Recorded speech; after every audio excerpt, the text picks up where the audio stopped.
الفتى يوم النفع واصطناع الخير أبقى ما صنع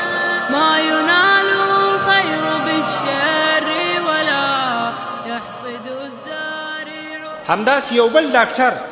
چې د عکس او د تصویر ماهر دی د آیل کروب په نامه باندې هغه د ژوند په آخري لمحاتو او وختو کې اقرار کوي.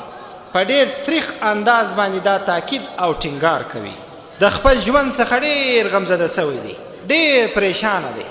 او داسې غمزده دی چې د زکندن په وخت کې په ډېر تریخ انداز باندې دا ټینګار او دا خبره کوي او وایي د ټي وي وجود په کور کې د ځان خوړونکي کینسر په نامه دی.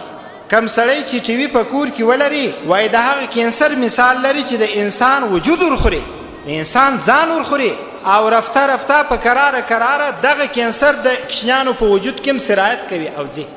او د دغه آیل کروب ډاکټر په باره کې یو بل ډاکټر بیا دا وایي دا آیل کروب ډاکټر چې د ټي وي سره تعلق همیشه و، د عکس او عکاسي سره تعلق همیشه و، وایي دی په خپل ژوند کې 96 واره سرجري اپریشن کړی دی،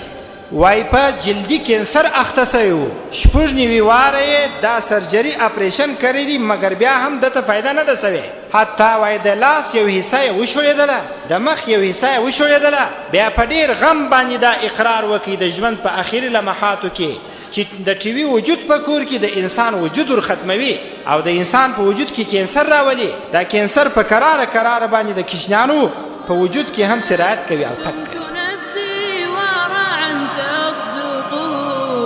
فنهاها النفس عن ذاك الوقت